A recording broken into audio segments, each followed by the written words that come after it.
You're listening to Wealthy-esque. We are a community of lawyers who believe that true wealth is having control of our time. I'm Ro Thomas, and as a busy wife, mom, and former Big Law associate, I know all too well the tension between the culture of the legal profession and pretty much everything else you want to do in life. That's why each week I'm bringing you the information and tools you need to improve your money mindset and manage your money to create true wealth. Because ultimately, it's not about the money. It's about the freedom and flexibility the money affords. Hey friend, welcome back to the show. I hope you're doing well and having an amazing day so far. Today, we are talking about credit cards. Credit cards is one of those topics that comes up a lot with regard to money management, and it seems like people think that you can't use credit cards and be good with money. So you might be surprised to learn that I, as a money coach, actually use credit cards for everything. Not using credit cards is a popular approach to money management, but it's not my approach. So I have 2 credit cards. Technically, I have 3 if you include my business card. But for my personal finances, I have 2 credit cards. So I have one that I use for joint/family expenses, and then another one that I use for just personal fun money type expenses. And the way we use our cards is we put every single purchase on the credit card and then pay it off at the end of the month. And I started doing that back in law school. Like, part of why I got a credit card in the first place was like I was traveling to visit different law schools to figure out where I wanted to go to school. And you know how like when you go to a hotel, they put that hold on your card for incidentals or whatever. I didn't like that they were putting a hold on my actual money. Like, I needed my money. And so I signed up for a credit card so that I could not have my money actually being held with those incidental purchases. And then I also like using credit cards because if there is ever some sort of fraud situation, somebody's making purchases like without your knowledge on your card was compromised, it's not your actual money being spent. Like, yes, the bank is going to refund you for any unauthorized purchases, but if you use a credit card, it's not affecting your actual money. So I like that aspect. Those are some of the reasons why I use credit cards for everything. We don't do all the like travel hacking stuff that people do. Like, they'll have these different cards to get points, and this card gets this many points if you use it for these purchases, and that card gets that many points. And like, we don't do all that. We keep it simple. So like, we have our one joint card, and then we each have a separate card that we use for our personal expenses. I know that a lot of people do the travel hacking. They're able to like take a trip to Japan for like $20 or whatever. We don't do all that. More power to them for doing that.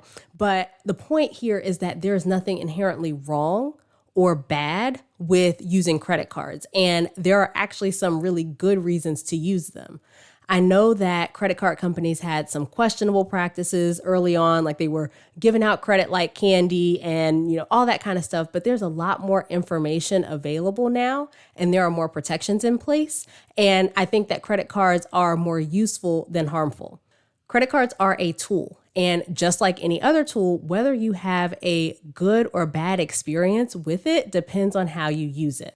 For example, nobody would say that hammers are just bad. They're dangerous. Stay away from hammers, right? I can use a hammer to hang a painting, but I can also use a hammer to break somebody's window. And it's not that the hammer is bad, it's the way that I use it. Same thing with credit cards. So it's not that they are inherently bad. It's all in the way that you use them. So if you use your credit cards to make purchases, you pay them off, you're not going to have any issues. But if you use your credit cards as a supplement to your income and you're buying things you can't afford and you're having to pay like upwards of 30% interest and all that kind of stuff, now you're going to have some problems. Like, that's how you run up credit card debt. So don't use your credit cards that way. Your credit cards are not an extension of your income. Like, I almost think of my credit cards as an alternative way to access my income, right? It's not additional money that I have available. It's another way for me to spend the money that I make. Generally, I'm only buying things on credit cards when I have the money that I could actually pay for the item. Now, I have made some exceptions to that. I am willing to use my credit cards to invest in myself as long as I have a strategy for how I'm going to pay it off. So for example, early on in my business, I joined a program that was all about mastering your coaching skills. So like they taught you how to be a better coach, how to handle your clients, how to handle different kinds of questions that may come up, and how to coach your clients better. The program was $10,000. The problem was I didn't have $10,000 in my business account. I didn't want to pull that kind of money out of our like family savings. And so I decided to put that card on, or that program on, a credit card, because I was making like $2,000 or $3,000 a month in my business. And so I put that program on my like Fun Money credit card, and I used the money from my business to pay it off over those following months. There have also been times where we have made big purchases for our household. So like, for example, we got a new AC like a year or two ago, and we put that on credit. We didn't want to take such a huge chunk out of our personal savings. Like the AC was something like $20,000, and the company offered financing at like 2%. And so we decided to do that, so we weren't taking such a big hit to our savings. And there's something else, like, you know how you have like something, like you can think of it as like right there at the edge of your brain. Like I know there was another situation where we did something similar, and I remember whatever it was, we like put it on credit that month, right? Like, so we bought it that month, we paid half off that same month that we bought it, and then we paid the other half the second month, but I can't think of what the specific situation was. But either way, the point being, you have a strategy for how you're going to pay off these purchases that you put on your credit card. So for certain things, like we are willing to strategically use credit to not take so much out of our liquid cash to be able to pay for things, but then we have a plan for how we're going to pay it off. Now, while you are in the transition period of getting on top of your finances, you are building up your savings, you're getting out of debt, like managing your spending better, all that kind of stuff. There might be situations that come up where you don't have the money available to pay for them. And it might be a situation where you need to put it on credit. I think that's okay, right? If that's the situation that you're in, that's what you're working with, it's okay, I think, for you to put it on a credit card. We just want to make sure that you don't stay in that situation for long. So we want to make sure that you're doing the things that we talk about each week on the show, so that you don't find yourself in that situation often where you don't have the money for the things that you need and you're having to incur debt to cover them. I think it's also important to be clear on what constitutes an emergency, right?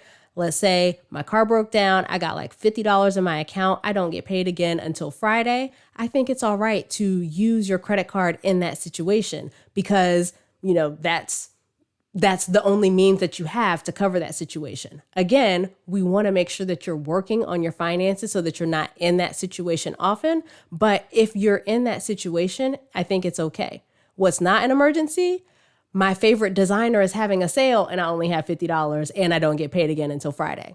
That's not a situation that you're going to use your credit card for. That's how people get caught up, right? That kind of quote unquote emergency is how people get caught up, because you are using your money to buy something that you can't afford, that you don't necessarily need, and you're using credit to do it because you don't have actual money. We're not pulling out the credit card for a sale. They'll have another sale. Hopefully you'll be prepared next time a sale comes around. But this time we're just going to sit it out, right? People get into trouble with that kind of thing because they tell themselves like, oh, I'll just do it this time and I'll make sure I pay it off. But then they don't pay it off and they do it again and again, and they end up digging themselves further and further into debt. So use your credit cards wisely. Like generally only put things on your credit card when you have the money to pay it off, or when you have a concrete plan for how you're going to pay it off in a defined time period, like the situations that I told you about with my personal life.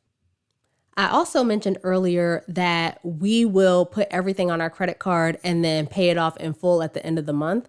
I think if you're in credit card debt, you're actively working on paying off your credit card balances, I would not use that strategy. It gets kind of messy. Like when you are actively working on paying off a card, but you're putting new charges on it, it gets hard where it's like, okay, I made this purchase, but then I made an extra payment, but then part of the extra payment went to pay off that purchase and it didn't really touch the original balance, right? Like it gets messy. It's not a clean way to do it. So I don't recommend doing that if you are working on paying off credit cards and you've got balances and stuff like that. But if you paid off your credit card, you are on top of your spending, you know how to make a plan for your spending and stick to it. You don't use your credit card to buy stuff that you can't afford and you're using it to supplement your income. If you are not in that situation, I don't think that there's any reason that you have to not use your credit card or have to stop using a credit card. As I said before, credit cards are not inherently bad. You can manage your money well and still use credit cards. They are just another tool. And again, the experience that you have with that tool depends on how you use it. So those are my thoughts on credit cards. I hope that they are helpful for you as you navigate how you want to use yours. All right, that is it for this week's episode. Please take a second, subscribe to the show, leave a review. Both of those things help other lawyers find the show so they can get the help that they need with their finances. And as always, I appreciate your support. As we close out, friend, I pray that you take the information you learn here, apply it in your life, and open up to the realization that wealth is available to you. As you do that consistently, week after week, you'll continue to take steps to regain control of your time, build wealth, and live the life of freedom and choice you deserve.